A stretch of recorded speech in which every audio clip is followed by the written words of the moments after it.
don't mind me, I'm just charging my iPhone.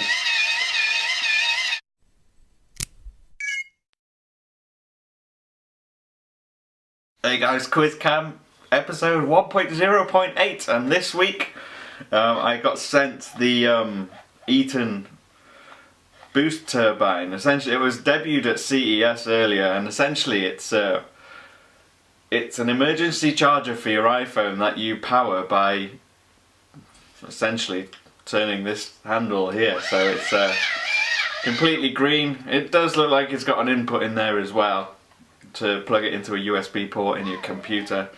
But that's really cool. I'll be reviewing that at some point soon, but I just thought I'd give you the heads up. I thought that was quite cool. And the first question this week, if I can get my iPad: does anybody make an iPod Touch-like device? Well, obviously Apple do. In terms of other manufacturers, there are three that I'm aware of.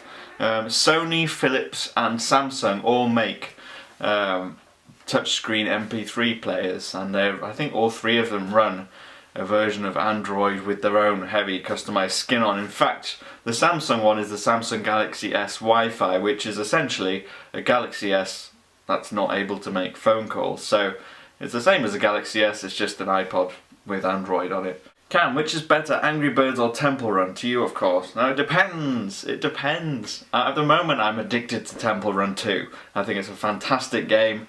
They've really improved the graphics. They've improved the gameplay. I have done an overview video, which you should be able to see on our channel. So I'm really addicted to that, but then I also really love Angry Birds Star Wars, but that's only because it's got Star Wars characters in it, and any of you who know me know that I like Star Wars quite a lot.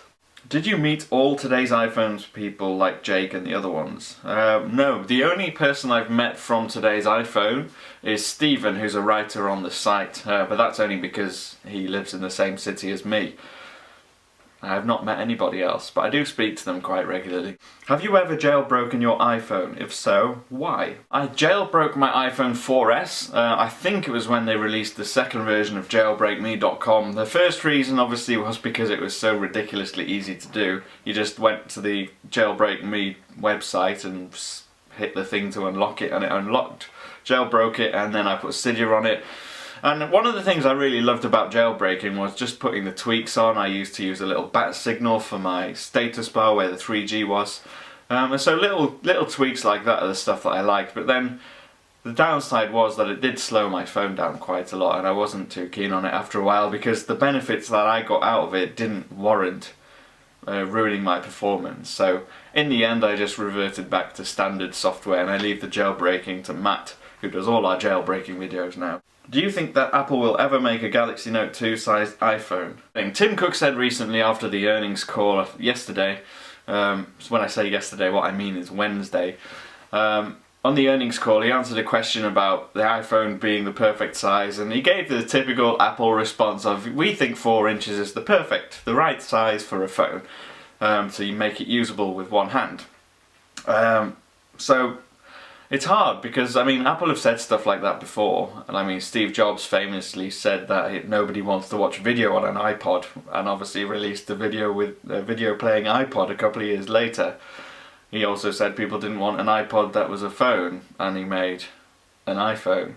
They also said that people didn't want third-party apps on the iPhone, and then eventually released the App Store. So every time Apple have said stuff like that, they've gone back on themselves and changed their minds. So even though Tim Cook has said that, doesn't necessarily mean that we're not going to see a larger iPhone. So the truth is we don't know, but it's not likely to happen in the next year or so.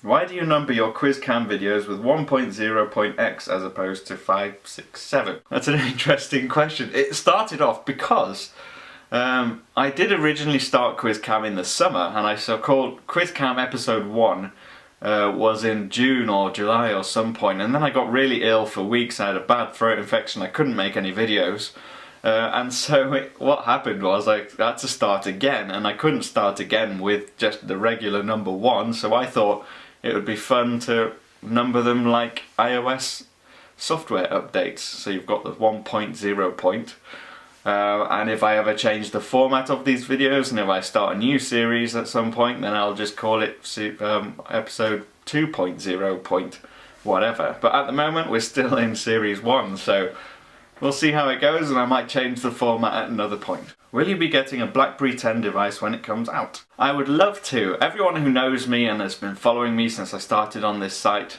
knows that I'm a bit of a BlackBerry fan as well as an iOS fan, and there's nothing sadder over the last couple of years than seeing RIM's market share plummet and not being able to release any phones that people want, and BlackBerry 10 looks like it's going to be fantastic. And so as soon as the Z10 comes out and at a price point that I can justify to my accountant slash wife, I will then go out and buy one. How do you feel about Nivea launching a new soap? That's the best news ever! I hope it smells of grape.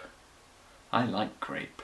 In your opinion, Apple's greatest and worst gadgets? My favourite Apple gadget of all time is actually the iPad mini. I know it's the most recent one, but I think I use this for absolutely everything except work. If it's available to do on here, I'll do it. I'll play games, I read the web, I read books, I read my emails.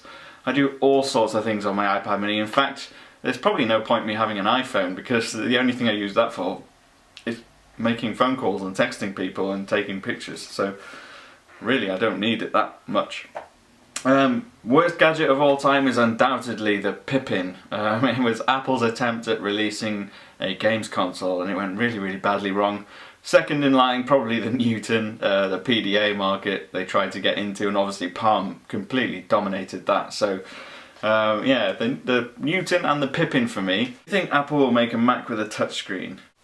No. So that's been it. This has been the 8th episode of Quiz Cam. If you want to ask me any questions, you can leave them in the comment section below, or you can tweet me them using the hashtag QuizCam. I'm at @TIP_cam on Twitter, and I'll leave links to all my other personal social blogs and stuff down there. If you like reading stupid limericks, you might want to check out my Tumblr page, because I do write them sometimes. But I want to leave you with a question too. What do you think Apple's worst gadget of all time is? What is the one product that stands out to you as being awful? Please leave me your answers along with your questions in the comment section, and I will see you next week. Ciao!